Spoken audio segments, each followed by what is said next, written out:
목사님 나오셔서 하나님의 귀한 말씀을 전해주시겠습니다. 우리 뜨겁게 감사함으로 박수로 환영하겠습니다.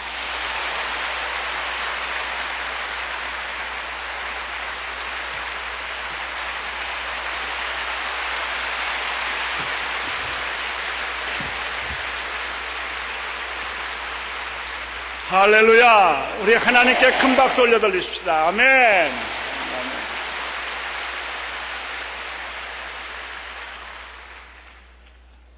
조 목사님은 평소에 제가 늘 가까이 모실 상황이 아니어서 그렇지 못하다가 최근에 목사님을 가까이 뵙게 됐습니다. 죄송합니다. 형님 같아요. 꼭 큰 형님 같은 느낌도 들고 제 선생님 같은 생각도 들고요. 영적인 멘토 같은 생각이 드는 것이 제가 성령 사역으로 돌아와 보니까 조 목사님이 다 하셨어요. 목회도 다 하셨고 선교도 다 하셨고 민족 비전, 꿈 모든 걸 다 만들어 놓으셨기 때문에 이분을 그냥 텍스트로 보고 따라가면 되겠더라고요. 한국 교회가 100여 년 동안 이렇게 큰 축복을 받는 데는 한 3가지 이유가 있다고 생각이 됩니다. 첫째는 100여 년 전에 이 땅을 찾아온 벽안의 선교사님들과 그리고 최초의 순교자들입니다. 그 순교자의 피가 한국 교회를 만들었습니다.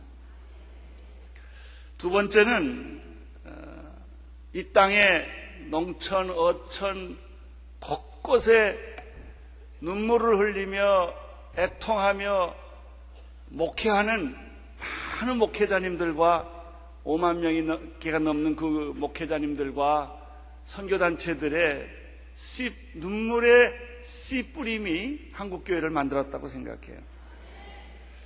그리고 제가 곰곰이 생각해 보니까 우리 조용기 목사님과 순복음교회가 버텨주셔서 이 파도를 막아주셨고 위기를 막아주셨어요. 통일교를 막아주셨고 그 국민일보 돈 얼마나 들어요. 그냥 말도 못하게 돈 들어가는데 그 왜 만들었냐? 통일교 막으려고요. 제가 들어보니까 그 비판과 비난과 공격이 그렇게 많았는데도 끄떡하지 않고 내 조 목사님한테 그랬습니다. 이렇게 큰 교회가 되고 이단으로 안 빠진 게 기적이라고 그랬어요. 그 고독한 십자가의 길을 계속 정도를 걸으시기 위해서 오해를 받으시고 그러면서 여기까지 순복음교회가 버텨주셔가지고요. 해외 나가보면 대통령은 몰라도 조용기 목사님은 다 아세요.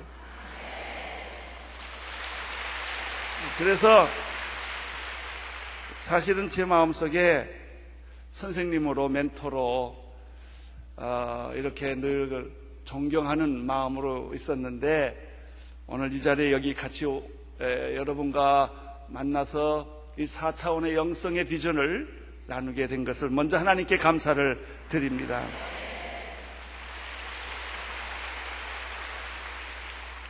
저는 대학 때 폐병을 앓았습니다. 학교를 휴학을 했습니다. 제대로 졸업을 못했습니다. 군대를 가서도 폐병이 또 도져가지고 군대 생활 1년밖에 못했습니다. 1년 하니까 나가라고 그러더라고요. 그래서 도중에 의가서 제대를 했어요. 그러면서 예수님을 만났어요. 폐병 때문에 예수님을 만났어요. 제가 대학 때 예수님을 만났는데 그때 놀랍게도 저는 성령 체험과 예수 믿는 게 같이 붙었어요. 방언도 했고 환상도 보았고 예수님이 나한테 찾아오셨어요. 피 흘리는 손으로 가시멜리관 쓴 것을 그때 제가 대학 때 그 모습을 봤어요. 그리고 예수님을 열심히 믿었는데 대학 때 제가 CCC를 가게 됐어요. 1학년 때부터 7년 동안 김준권 목사님을 만나서 비전을 제가 받았어요. 비전이라는 것은 오늘 그 꿈 얘기하는데 비전은 잉태하는 거예요. 그냥 생각하는 건 비전 아니에요. 결혼하면 여자분들이 아기를 잉태하듯이 비전은 수태하는 것입니다. 처음에는 별거 없어 보여요. 조그맣게 보여요. 아무것도 아닌 것처럼 보이지만 이게 자꾸 커져가는 거예요. 어느 날 해산해요. 이게 비전이에요. 그런데 그때 제가 민족 복음화에 대한 비전을 받았어요. 그리고 제가 연예인 교회를 했는데 곽규석, 구봉서, 고은아 이런 분들 다 만나가지고 전도해서 연예인 교회라는 특수교회를 했는데 그때부터 제가 또 병마에 걸려들었어요. 제가 30년 당뇨에 30년 고혈압에 그리고 대학 젊었을 때부터 간염을 알았어요. 온누리교회를 시작하면서 드디어 간암이 생겼어요. 제가 간암 서울대학에서 조사받고 삼성병원에서 조사받고 간암이라는 진단을 딱 받았는데 내 주치의가 목사님 내일 수술해요 그러더라고요. 일주일 후도 아니고 내일 하지. 이게 너무 급히 자라기 때문에 대동맥 옆을 지나가니까 시간을 놓치면 수술을 못한대. 그런데 수술할 생각을 하니까 죽는 것은 별로 걱정은 안 되는데 교인들이 걱정이더라고요. 우리 온누리교 교인들이 그때 제가 특별 새벽 기도를 하고 있었는데 우리 온누리교 교인들이 내가 간암이 걸려서 수술했다고 그러면 그 놀랄 표정에 내가 감당을 못하겠어요. 교인들한테는 말을 못하겠더라고요. 이게 목사의 비겁함이에요. 그래서 서울서 수술 못합니다. 우리 장로님들한테도 말을 못하겠더라고요. 그래서 내 아내가 미국에 있었기 때문에 급히 전부 자료를 만들어가지고 미국으로 떠났어요. 그래서 아무도 몰래 수술을 받았어요. 그리고 나서 후회를 했어요. 내가 참 비겁한 목사다. 그렇게 아팠으면 목사들한테도 교인들한테도 이야기하고 기도해달라고 그래야 되는데 교인들이 걱정할까 봐 제가 몰래 가서 수술 받았어요. 온몸을 다 찢었죠. 그 후로부터 1년에 한 번씩 암이 재발했어요. 6번 결국 수술을 한 셈이에요. 그 후에 하나님께서 기적처럼 이 암을 거짓말처럼 다 고쳐주셨어요.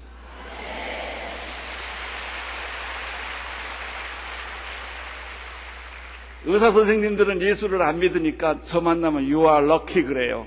당신 특별한 사람이라고. 이렇게 고칠 수가 없고 날 수가 없는데, 그리고 암에 걸리면서 설교하고 목회한다는 건 불가능한 일인데 어떻게 온누리교회를 목회하느냐 이거예요. 어쨌든 그런 경험을 했어요. 그리고 나서 최근에는 또 투석을 하게 됐어요. 참 재밌어요. 투석을 해보면 4시간씩 일주일에 3번 하는데 어저께도 밤 10시까지 투석했어요. 투석을 하니까 투석하는 사람 마음을 알겠더라고요. 암에 걸려보니까 암 걸린 사람을 이해하겠더라고요. 근데 이상한 게 있어요. 나는 건강상 인슐린도 맞고 고혈압 약도 먹고 투석도 하고 이런 아주 그냥 어떻게 보면 걸레 같은 몸인데, 목회는 22년 동안 계속해서 성장하는 거예요.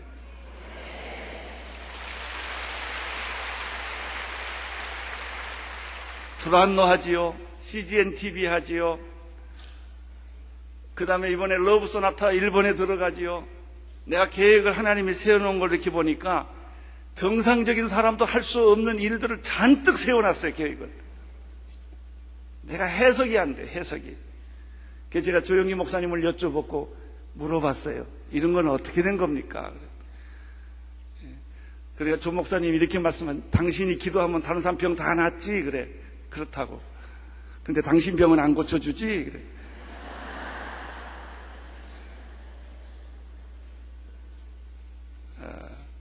제가 그때 위로받았어요. 이 하나님의 특별한 계획이시구나. 그러면서 제가 이렇게 투병 생활하며 몸에 병을 짊어지고 살면서 하나님이 나를 이끌어간 것이 뭐냐면 성령 사역이에요. 오늘 제가 그 얘기를 여러분에게 드리고자 하는 거예요. 이 성령은 예수 믿고 구원받으면 성령님이 오시는데, 성령을 받으면 제일 먼저 우리에게 하는 것은 구원 사역이에요. 그리고 또 성령이 임하시면 우리에게 은사가 나타나요. 성령 세례가 나타나고, 성령의 기름 부으심이 나타나고, 성령의 인치심이 나타나셔서 우리 안에 상상할 수 없는 영적 은사들이 막 나타나는 거예요. 귀신이 나가고, 병이 낫고, 어둠의 세력들이 떠나가고, 저주가 떠나가는 이런 일들이 막 생기는 거예요. 그리고 치유 사역이 일어나요. 그 다음에 제일 놀라운 것은 성령이 임하면 선교의 비전이 생겨요. 저희 교회가 지난주에 1000번째 선교사를 보냈어요. 22년 동안에 우리가 보낸 선교사가 1000명이에요. 54개국 나라에. 저도 생각해보니까 믿어지지가 않아요. 나는 교회 처음 12가정이 시작했을 때, 지하실 빌려가지고 시작했을 때, 맨 먼저 제 교회 월급 사례 못 받고 선교사부터 보냈어요. 이게 제 꿈이었어요. 왜냐하면 내가 선교사로 가야 될 사람인데 내가 선교사를 못 가니까 미안해서, 하나님께 미안해서, 그러면 선교사를 내가 보내겠습니다. 그래서 미친 듯이 그저 사람만 보면 선교사를 만나가지고 보내는, 물론 실수도 많이 하고 실패도 많이 했지만 그렇게 선교사를 보내는데, 이게 성령 역사예요. 성령의 역사가 일어나면 구원 역사가 일어나고, 은사 역사가, 능력 역사가 일어나고, 치유 역사가 일어나고, 그 다음에 사람이 떠나는 역사가 일어나요. 저는 우리 교회 생길 때부터 우리 교회 온 지 7년 된 교인은 다 가라고 그랬어요. 다 떠나라고 그랬어요. 여기서 장례식 치르지 말라고 그랬어요. 왜? 너희는 가서 모든 족속으로 제자를 삼아 아버지와 아들과 성령의 이름으로 세례를 주라는 것이 하나님의 말씀이니까. 내가 그 말씀 붙잡고 교회를 시작했기 때문에. 그런데 안 가요, 문제는. 계속 교인들하고 그 싸움 하는 거예요. 우리가 1000여 명의 선교사를 보낸 중에 500여 명은 우리 교회 장로님, 목사님, 교인들이 다 떠났어요. 저는 꿈이 2000명의 선교사를 내 목회하는 동안에 보내는 거예요. 내가 은퇴할 때까지 하나님 2000명의 선교사를 보내게 해주십시오. 지금 반이 왔어요, 반. 이 투석을 하면서, 암에 걸리면서, 병에 걸리면서도 이상한 것은 병에 눌리지 않는다는 거예요. 병의 노예가 안 돼요. 나는 여러분들 아픈 사람이 혹시 있을지라도 걱정하지 마시고 병을 무시해 버리세요. 병을 무시하고 신방하고 봉사하고 설교하고 주님을 섬기고 찬양하면 기적이 일어나요. 놀라운 일이에요. 저는 이 병하고 아무 상관없이 설교해요. 병하고 아무 상관없이. 저는 요즘 일본 가서 사는데 며칠 전에는 미국 갔다가 하와이 갔다가 투석하면서 계속 돌아다니는 거예요. 의사 선생님이 날 보고 미쳤다고 그러는 것 같아요. 이렇게 보고. 아니, 당신 지금 투석하는 사람 아니냐고 그래요. 맞다고. 저 어저께 비행기 4시에 내려가지고 바로 수춘양 병원에 가서 4시간 또 투석하고 잠자고 여기 온 거예요. 병은 무서워하지 않으면 아무것도 아니에요. 귀신은 무서워하지 않으면 아무것도 아닌 거예요. 고난은 아무것도 아니에요. 여러분 걱정하지 마세요. 죽을 때는요 그냥 팍 죽어버리면 돼요. 죽음도 걱정할 거 하나도 없어요. 그냥 죽으세요.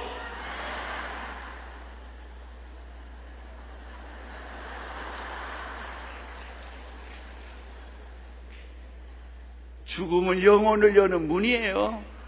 우리는 죽음과 이 천국과 현재를 늘 왔다 갔다 하는 사람들이에요. 그게 무서울 게 없어요. 제가 처음에는 제자 양육을 했어요. 십자가의 복음의 목회를 했어요. 두 번째는 부활의 복음의 목회를 했어요. 그러다가 요즘 하나님께서 우리 온누리교회를 성령 목회로 돌아오게 하세요. 성령 목회로 돌아와 보니까 보이는 게 달라요. 조 목사님이 그때 보이더라고요. 아, 저분이 왜 저렇게 했나? 왜 저런 설교를 했나? 왜 저런 고난을 겪으면서도 계속 그 길을 가시는가? 순복음교회가 보이기 시작하더라고요. 그래서 제가 마음속으로 순복음교회 짝사랑합니다. 하나님은 저를 고난 중에 병 중에 너를 훈련시키고 연단을 시키면서 성령 사역으로 인도해 주셨어요.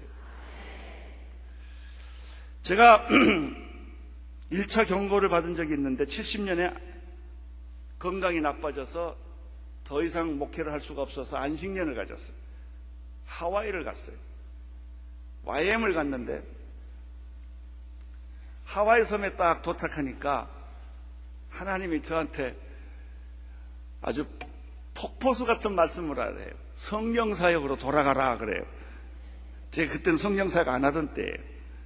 열심히 제자 훈련하고 열심히 사회 참여하고 열심히 교인들 이런 훈련시키는 그런 내 전공이에요. 제 전공이. 그런데 하나님이 저보고 너 지쳤지 그러더라고요. 온누리교회를 시작했는데요. 걷잡을 수 교인들이 몰려오더라고요. 구름대처럼 와요. 오는데 무슨 느낌이 드냐면 자동차라는 느낌이 들어요. 여러분, 비행기는 떠야 비행기예요. 달리면 자동차예요. 근데 나는 보니까 우리 교회는 비행기 모양을 한 자동차더라고요. 이게 떠야 되는데 계속 달리기만 하고 있는 거예요. 근데 비행기는요, 일정한 거리에서 떠야 돼요. 일정한 거리에서 안 뜨면 부딪혀요.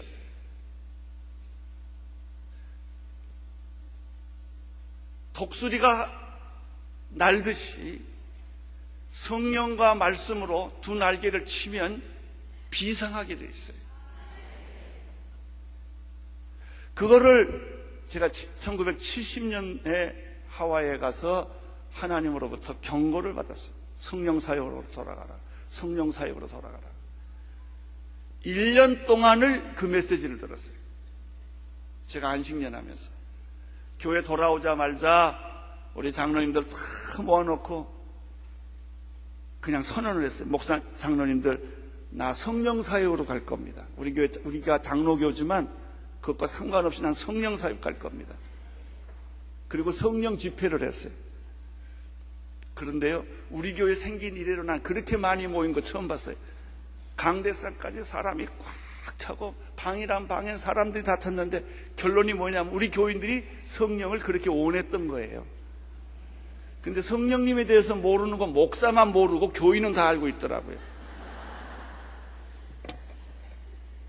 그때 하나님께서 나에게, 내가 그랬어요. 하나님, 귀가 열리게 하시고 눈이 뜨게 하시고 안진뱅이가 일어나는 일이 일어나게 해 주십시오.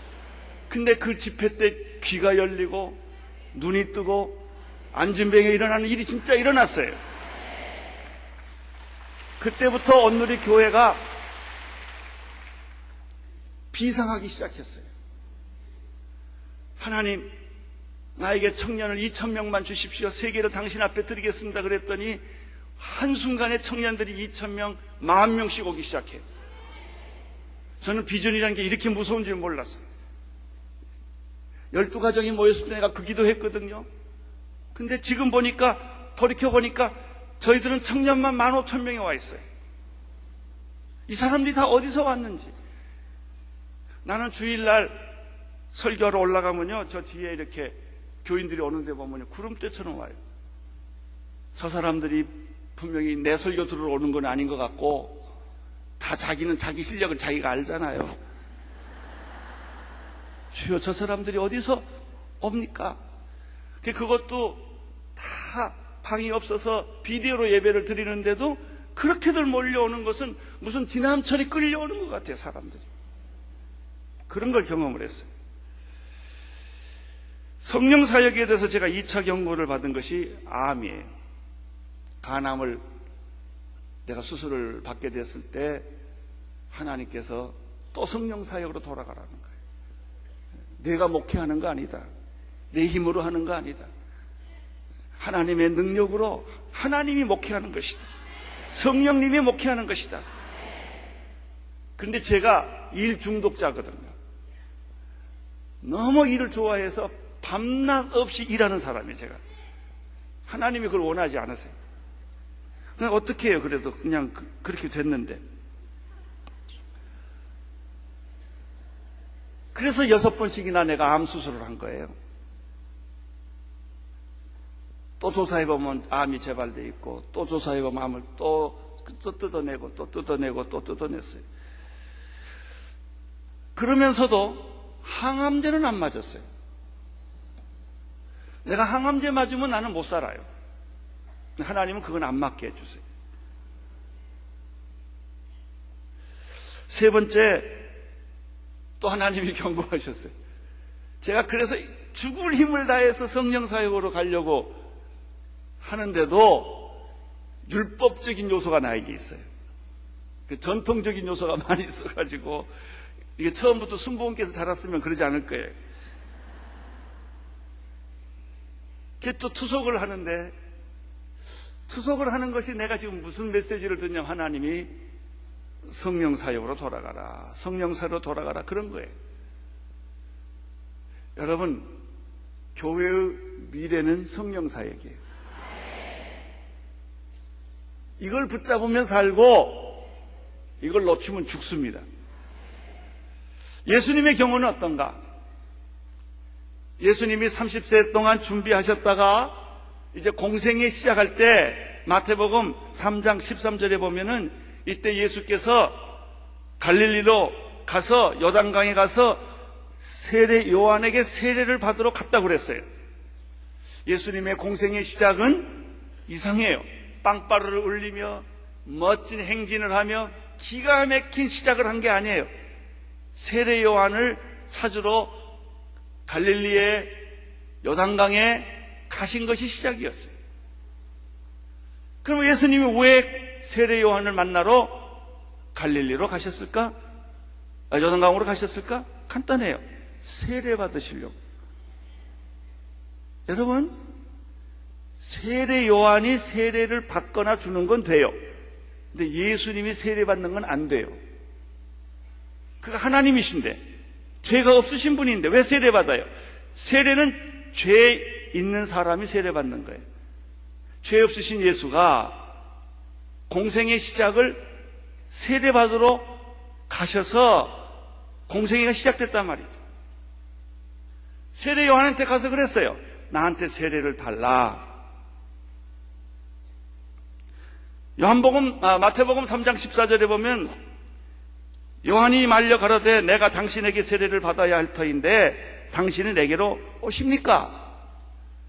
요한이 기절할 것 같은 거예요. 내가 예수님께 세례를 받아야지 어떻게 내가 예수님을 세례 주냐 이거예요. 그래요. 요한은 진짜 하나님의 사람이에요. 예수가 누군지를 알았어요. 그가 하나님의 아들이었기 때문에 내가 세례 줄 수 없다는 것을 알았어요. 그러나 마태복음 3장 15절에 보면 예수님께서 세례 요한의 이런 말을 듣고 이렇게 말합니다. 예수께서 대답하여 가라사대 이제 허락하라. 우리가 이와 같이 하여 모든 의를 이루는 것이 합당하니라 하신데 예수님이 포기하지 않아요. 세례를 꼭 달라는 거예요. 세례 요한한테 꼭 달라는 거예요. 여러분, 예수님은 세례 받으실 필요가 없으신 분이에요. 왜? 그분은 하나님의 아들이시고 죄가 없으시기 때문에. 그럼 왜 세례를 받으세요? 예수님 자신을 위해 세례 받으신 거 아니에요. 여러분과 나를 위해 세례를 받으셨어요. 예수님은 십자가에 못 박혀 돌아가실 필요가 없으신 분이세요. 죄가 없으시기 때문에.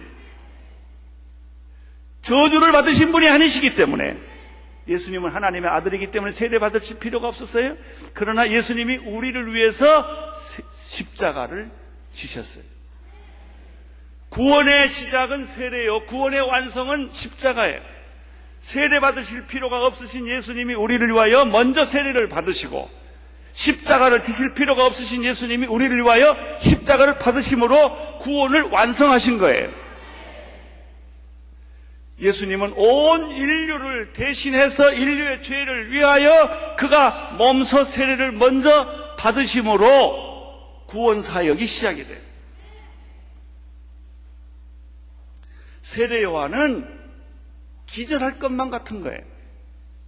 근데 예수님이 세례를 계속 달라고 말하니까 세례 요한이 마음을 바꿔요. 허락을 해요. 우리는 여기서 두 가지 겸손을 봐요.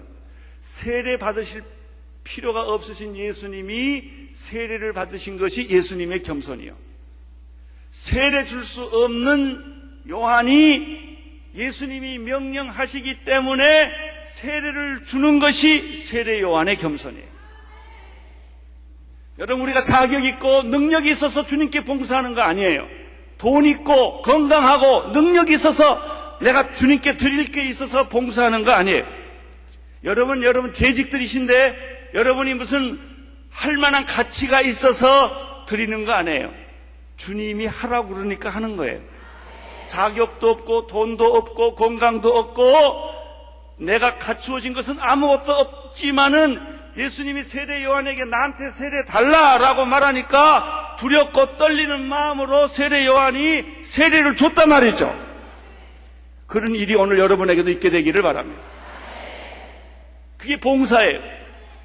봉사는 내가 능력이 있어서 하는 거 아니에요. 내가 마음이 있어서 하는 것도 아니에요. 주님이 시키니까 순종하는 거예요.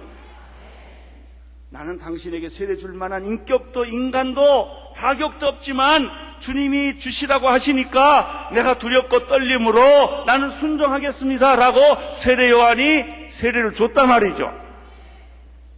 문제는 그 다음부터예요. 세례 요한이 예수를 침례를 주니까, 그리고 예수님이 물에서 나왔어요. 그때까지도 아무 일이 안 일어났어요. 어떻게 보면 예수 믿는 일이 우리 안에 아무 특별한 일이 안 일어나는 것처럼 보여요. 간단한 거죠. 물속에 들어가서 예수님 침례하고 그 다음에 예수님을 하고 세례 요한이 같이 나왔죠. 물속에 나왔어요. 근데 그때부터 이상한 일이 생긴 거예요. 하늘문이 열린 거예요.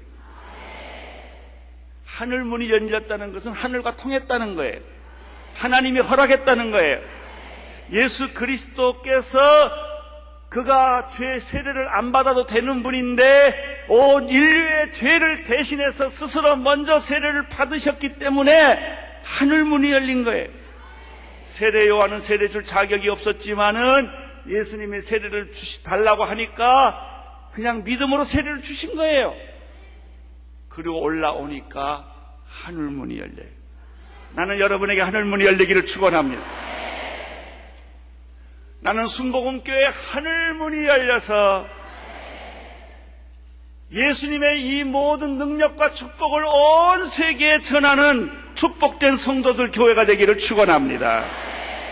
하늘문이 열리고, 첫째 하늘문이 열리고, 여러분 하늘문이 열려야 돼요. 우리 민족도 하늘문이 열려야 돼요. 그래야 선교해요. 군대의 힘으로 경제의 힘으로 선교 못해요. 하늘문이 열려야 돼요. 할렐루야. 하늘문이 열리고 난 다음에 두 번째 오는 게 뭐예요? 성령이 비둘기처럼 임하는 거예요.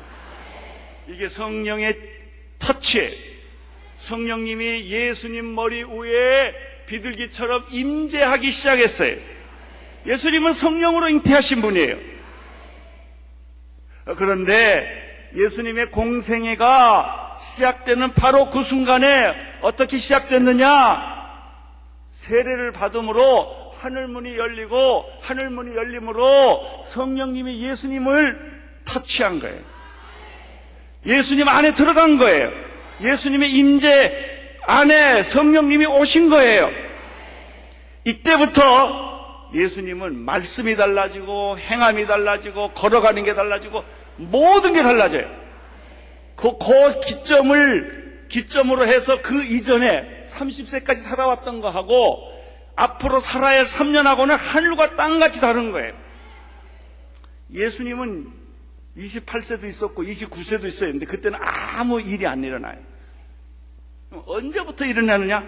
성령이 비둘기처럼 예수님의 머리 위에 임하는 순간부터 예수님은 다른 사람이 됐어요.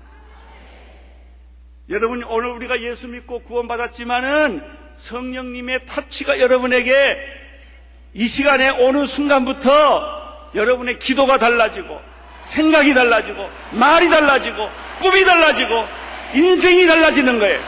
할렐루야! 주님이 내 안에 들어오는 순간, 성령님이 터치하는 순간에 달라지는 역사가 일어나는 거예요. 이 예수님의. 여러분, 이렇게 성령의 임재가 있으니까 하나님의 음성이 들렸어요. 하나님의 음성은 언제 오느냐? 성령 세례가 오면 하나님의 음성이 들려요. 이는 내 사랑하는 아들이요 내 기뻐하는 자라. 여러분, 성경에 보면 음성이 참 많아요. 요즘 성령 받은 사람들이 하나님 음성을 많이 듣는데 또 하나님 음성 듣는 경쟁도 있어요. 너는 뭐 들었냐? 나는 이거 들었다. 너는 이거 들었다. 요즘은 또 이 하나님의 음성을 잘못 들어가지고 쪽집게 무당같이 비슷하게 가는 사람도 있어요. 동으로 가라, 귀인을 만날 것이요, 뭐 이런다더니. 그런 소리는 듣지 마세요. 음성 중에 음성이 뭔지 아세요? 이는 내 사랑하는 아들이요 내 기뻐하는 자라요. 이 말만 들으면 모든 게 다 해결되는 거예요. 여러분의 자녀 문제, 건강의 문제, 직업의 문제, 여러분의 가정의 문제, 부부관계의 문제, 여러분 이 한마디 들으면 다 끝나요. 너는 내 사랑하는 아들이요 너는 내 사랑하는 기뻐하는 자라. 하나님한테 이 음성만 들었다면, 성령의 이 음성만 들었다면 모든 문제는 다 끝난 거예요. 세 가지예요. 예수님이 세례 요한에게 요단강에서 세례를 받으니까 첫째 뭐가 열리고 하는 문제. 두 번째 성령이, 세 번째 하나님의 음성이 들렸어요. 이는 내 사랑하는 아들이요 내 기뻐하는 자라. 할렐루야. 여기 삼박자 축복이에요. 이 축복이 오늘 여러분에게 있게 되기를 축원합니다. 하늘문이 열리게 하여 주옵소서. 성령이 내게 임하게 하여 주옵소서. 하나님의 음성이 들리게 하여 주옵소서. 여러분, 그때는 어떤 악한 세력이 내 앞에 진을 친다 할지라도 두려워하지 않는 거예요. 그래서 마태복음 4장으로 들어가면요, 성령께서 예수를 이끌고 누구한테 가는 줄 아세요? 마귀한테로 가요. 마귀한테. 왜요? 아담과 이브를 실패케 했던 그 마귀의 세력을 꺾지 않고는 하나님의 나라가 시작되지 않기 때문에 예수님이 성령 받고 맨 먼저 한 것은 마귀를 잡는 거예요. 40일 금식하시고 마귀한테 가서 마귀와 더불어 대결을 하는 거예요. 무슨 대결이냐? 아담과 이브가 실패했던 그 실패를 다시 승리로 바꾸는 거예요. 그렇게 해서 복음의 역사가 시작되는 것입니다. 나는 이 성령 사역에 대해서 목회적으로 이런 영적 경험을 하면서 요즘에는 무슨 생각을 하느냐면, 큰 저수지가 생각이 나요. 저수지. 여기도 이 성전이 굉장히 크지 않습니까? 저기 청평에 가면요, 팔당댐이 있어요. 높이가 27m고요. 조수량이 2억 4천만 톤이에요. 비가 오면 거기에 물이 가득 차죠. 그리고 수문이 있어요. 수문이 있는데 그 물이 산에서부터 담기는 것 같은 거예요. 이 물이 가보면요, 어마어마한 물이 거기 담겨요. 요거보다 좀 더 큰 댐이 소양강 댐이 있는데 조사해 보니까 높이가 123m고 29억 톤이 들어가요. 이 댐보다 비교할 수 없이 큰 댐이 후보 댐이에요. 221m고요. 348억 톤이 물이 잠겨 있어요. 상상 못하는 물이에요. 그 물이 그 댐에 가득 차 있는 거예요. 제가 성령을 이렇게 이해하기 시작했어요. 성령, 예수 그리스도로 말미암아 구원받은 우리들이 성령의 임재, 성령의 터치를 경험했다는 것은 이 저수지에 물이 담기는 것 같다. 근데 거기는 물줄기가 크게 두 개가 흘러요. 십자가의 보혈의 물줄기하고 부활의 생명의 물줄기가 계속 이 저수지 안으로 들어가는 거예요. 십자가는 뭐냐? 파괴예요, 파괴. 십자가는요, 죄를 파괴하고, 마귀를 파괴하고, 저주를 파괴하고, 가난을 파괴하고, 십자가가 가는 데마다 초토화시켜버려요. 할렐루야. 그러면 다 파괴하고 초토화시켰다고 다 되냐? 안 돼요. 지금 이라크를 다 파괴시켜놨는데 그럼 나라가 돼요? 이제 건설해야 돼요. 나무를 심어서 줄기가 나고 꽃이 피고 열매가 맺어야 하고 광야에 시냇가가 흘러야 되고 사망의 장미꽃이 펴야 돼요. 여러분, 이 십자가는 모든 죄악과 더러운 것과 어둠의 세력과 이 모든 것을 완전히 다 파괴시켜버리는데 그 파괴된 현장 위에 생명나무가 자라야 돼요. 건물이 자라야 돼요. 새로운 도시가 서야 돼요. 이게 부활이에요. 이게 부활이 있으면 생명이 자라요. 생수의 강이 흘러요. 죽은 자가 살아나고 병든 자가 치유되고 가난한 자가 부유해지게 되고 절망한 사람이 희망이 생기는 막 이런 일들이 막 생기는 거예요. 그러니까 십자가의 역할과 부활의 역할이 다른 거예요. 십자가는 전부 초토화시켜버리는 거예요. 그러나 부활은 다 살려놓는 거예요. 계시록에 나오는 것처럼 그냥 강물이 흘러 넘치는 거예요. 근데 이 저수지 안에는 이 두 가지가 있어요. 십자가의 보혈에 물이 있고 부활의 생수의 강이 있는데 그 안에 7가지 복음의 능력이 물 안에 다 있어요. 첫째는 예수님을 믿고 성령 받으면요, 하나님의 자녀가 되는 권세를 주셨어요. 잘 보세요. 근데 이게 과거형이에요. 이제 하나님의 자녀가 될 것이 아니라 이미 자녀가 되었어요. 여러분 하나님의 자녀이십니까? 예, 맞습니다. 여러분은 예수를 믿음으로 하나님의 자녀가 되었고 천국 백성이 되었고 죽으면 어디 가요? 할렐루야. 두 번째, 복음은 또 하나의 권세를 우리에게 주시는데 여러분의 죄는 이미 용서받았어요. 지금 받는 게 이미 받았어요. 내 죄가 사하여졌느니라. 세 번째, 복음은 이 물속에 들어와 보면 치유의 권세가 있어요. 이 물을 먹는 자마다 마시는 자마다 이미 치유되었느니라. 치유는요, 일어날 것이 아니라 이미 일어났어요. 내가 이번에 어디를 갔다 왔는데 기도하는 사람하고 만나서 얘기해 보니까 아이, 목사님은 다 치유됐네요. 그래요. 아이, 근데 나 투석하고 있는데요. 아니, 치유됐어요. 그래요. 치유는 2000년 전에 됐어요. 죄는 2000년 전에 용서가 되었어요. 저주는 2000년 전에 떠났어요. 지금 떠나는 게 아니에요. 이미 떠났어요. 여러분은 의롭다 함을 얻었어요. 여기에 특징이 전부 과거형이에요. 여러분, 이 복음은 전부 과거형이에요. 기도는 이미 응답됐어요. 근데도 아직도 안 일어났는데. 아니, 됐어요. 이 두 사이에 갈등에 있는 거예요. 여러분, 기도는 응답되었고 성령은 이미 오셨어요.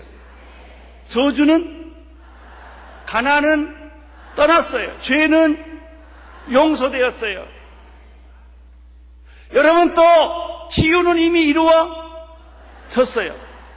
하나님이 이 병은 고쳐주시고 저 병은 안 고쳐주고 그러지 않아요. 요만큼 고쳐주시고 요만큼 안 고쳐주고 그러지 않아요. 다 고쳐주셨어요. 자, 그럼 문제, 이게 지금 어디 있다고요? 저수지에. 저수지에 있는데 이 물이 후보 때문에 물보다 더 말할 수 없는 무진장, 무한한 하나님의 이 놀라운 은혜에 물이 거의 가득 차 있어요. 근데 이 댐에 문이 4개 있어요. 수문이 있어요. 수문이 있어야 물이 나가거든요. 내가 요즘 생각해 보니 며칠 전에 우리 조 목사님이 책을 보내주셔서 4차원의 영성을 읽어보니까 거기에 수문 4개가 있더라고요. 첫째, 생각이라는 수문이 하나 있고, 두 번째, 믿음이라는 수문이 있고, 세 번째, 말이라는 수문이 있고, 네 번째, 비전이라는 수문이 거기 있더라고요. 이걸 열면 물이 나가고 이걸 닫으면 물이 안 나가. 그래서 여러분들이 긍정적인 말을 하고 적극적인 말을 하고 축복의 말을 하고 긍정적인 생각을 하고 적극적인 생각을 하고 믿음의 생각을 하고 믿음의 꿈을 꾸면 이 문이 열리는 거예요. 자, 그 다음 수문이 열리면 어떻게 될까요? 물이 폭포수처럼 쏟아져 나가요. 그 막을 자 없어요. 이게 뭐하고 똑같으냐면요, 나야가라 폭포와 같아요. 가보셨어요? 한번 가보세요. 근데 이게 미국에서 보는 거하고 카나다에서 보는 게 달라요. 내가 카나다 쪽에 가서 나야가라 폭포를 보니까 물이 거세게 쏟아지는데 아무 누구도 막을 수가 없어요. 다 떨어져요.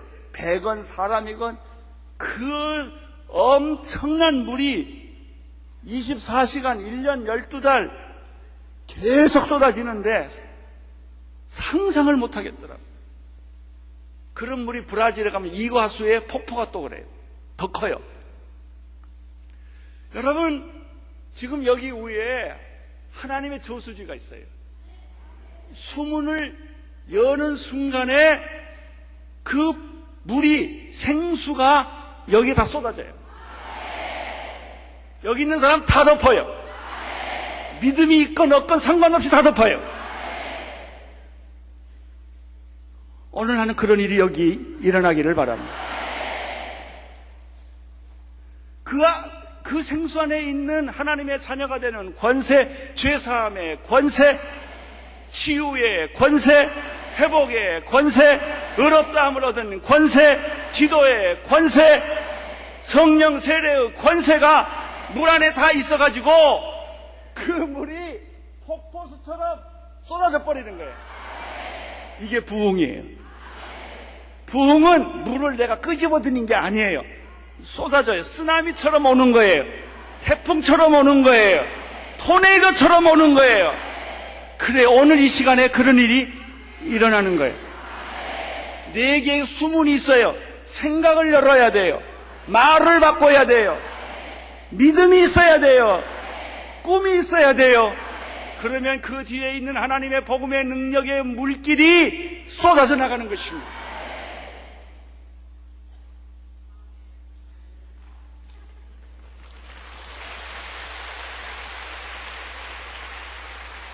여러분, 파도가 치면 이 생각 저 생각 못해. 파도 맞으면 그냥 나가 떨어져요. 오늘 다 나가 떨어지기를 축원합니다. 그냥 파도가 그냥 쏟아지는 거예요. 물이 쏟아지는 거예요. 그게 강이 되는 거예요. 발목에 차고 무릎에 차고 허리에 차고 그리고 물속에 헤엄치고 다니는 거예요.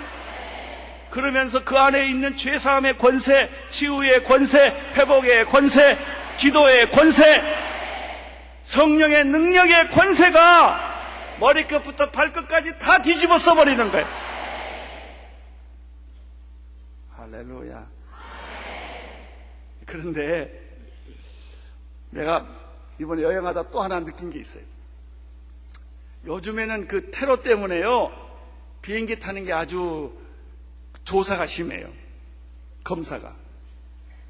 그래서 이제 비행기 표를 사가지고 이제 가려면 두 가지가 있어요. 그냥 보통 조사하는 사람은 적당히 조사하고요, 그 밑에 S 도장이 박힌 사람은 머리끝부터까지 다 벗겨요. 다 검사를 해요. 혹시 무슨 폭탄이나 비행기에 위험한 물건이 있을까 해서 못 들어가게 해요. 제가 거기서 배운 게 하나 있어요. 내 몸에 동전이라도 붙이고 있으면요, 삑 소리가 나요. 들어가는데, 그렇죠? 다 통과를 시켰는데 아무튼 만년필이 있어도 안 되고 볼펜이 있어도 안 되고 뭐 그래요. 그 쇠붙이가 있으면. 그러면 다시 나오라고 그래요. 그래가지고 조사를 해서 동전을 다 다시 놓고 지나가면 아무 소리가 안 나요. 여러분, 우리가 이미 구원받았어요. 성령님 여기 계셔요. 수문도 열렸어요.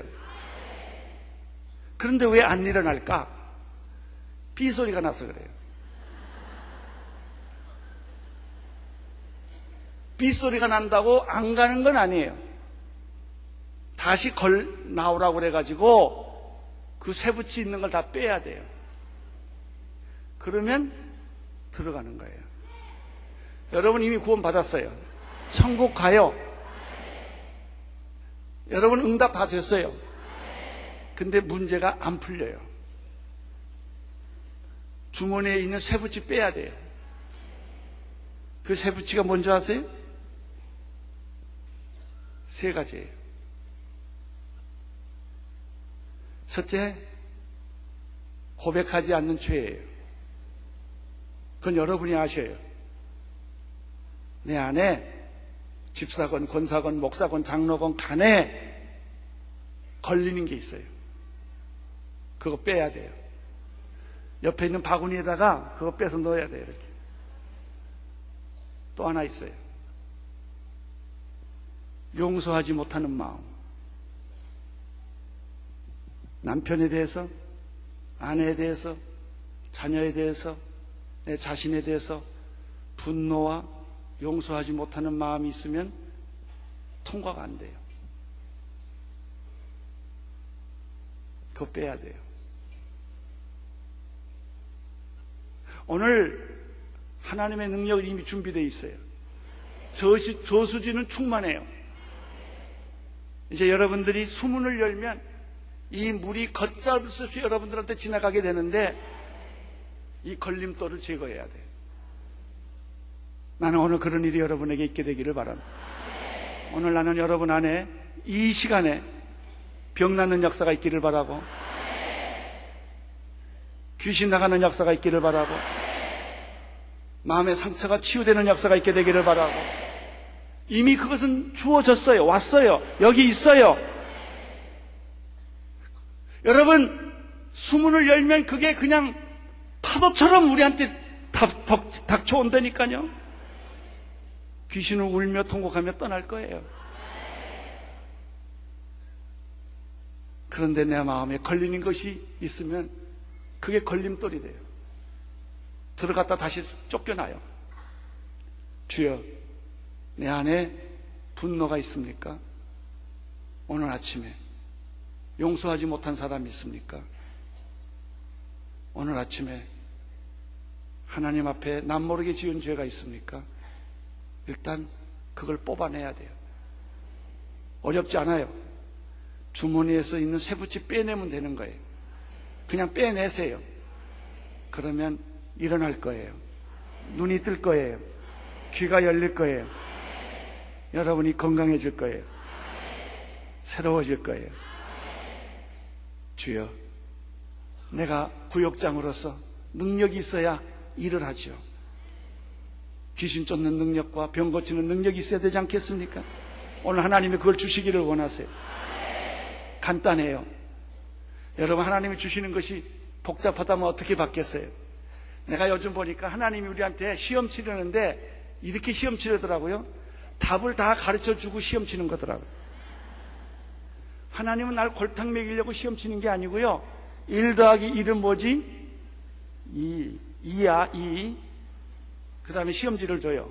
1 더하기 1은 뭐지? 2. 이게 복음이에요. 복음은 어렵지 않아요. 지금 당장 일어나요. 여러분이 믿으면 당장 일어나요. 여러분이 몸에 있는 세부치를 제거하면 당장 일어나요. 근데 그 세부치가 있으면 못 들어가요. 오늘 그런 일이 여러분에게 있게 되기를 축원합니다. 주여, 내가 구역장으로서 능력 있는 구역장 되기를 원합니다. 기도의 능력 있게 하여 주옵시고, 성령의 능력 있게 하여 주옵시고, 안수의 능력 있게 하여 주옵시고, 귀신 쫓는 능력 주옵시고, 통변하는 능력 주옵시고, 영적인 분별력을 허락하여 주옵시고, 지치지 않는 열정을 주옵시고, 새로운 힘을 이 시간에 부어 주시옵소서. 내 안에 찬송이 터지게 하여 주옵시고, 기도가 터지게 하여 주옵시고, 내 눈이 반짝거리게 하여 주옵시고, 내 주먹은 불꺼지게 하여 주옵시고, 아버지, 나는 항상 긍정적이 되게 하여 주옵시고, 적극적이 되게 하여 주옵시고, 믿음을 갖게 하여 주옵시고, 선포하게 하여 주옵시고, 어떤 악한 세력도 싸워 이기게 하여 주시옵소서. 내가 그것을 너에게 주노라. 주노라. 내가 너에게 그것을 주노라. 여러분, 상상하십시오. 수문이 열렸습니다. 물이 파도치며 그 저장된 복음의 물이 여러분을 뒤엎게 될 것입니다. 할렐루야. 아멘. 우리 손을 들고 주여 삼창하고, 주님, 그렇습니다. 오늘 내 안에 있는 이 작은 죄악들을 회개합니다. 내 안에 있는 작은 불신들을 회개합니다. 내 안에 있는 이 작은 의심들과 주여 용서하지 못하는 마음을 발견했사오니, 이 시간에 이것을 내가 포켓에서 세부치를 뽑아내듯이 뽑아내기를 원하오니, 주여 성령의 불이 내게 임하게 하여 주옵시고, 바람이 임하게 하여 주옵시고, 물이 파도치게 하여 주옵시고, 내 병을 씻어내게 하여 주옵시고, 저주를 씻어내게 하여 주옵시고, 가난을 씻어내게 하여 주옵시고, 부정적인 생각을 씻어내게 하여 주옵시고, 모든 자폐증이 사라지게 하여 주옵시고, 어떤 종류의 질병도 이 시간에 사라지게 하여 주옵시고, 할렐루야. 내 마음이 새로워지게 하여 주옵소서. 성령으로 불타기를 원합니다. 성령으로 불타기를 원합니다. 우리 주여 삼창하고 아버지 하나님께 간절한 마음으로 내 안에 있는 모든 더러운 것을 내버리는 그런 기도를 할 수 있게 되기를 바랍니다. 주여, 주여,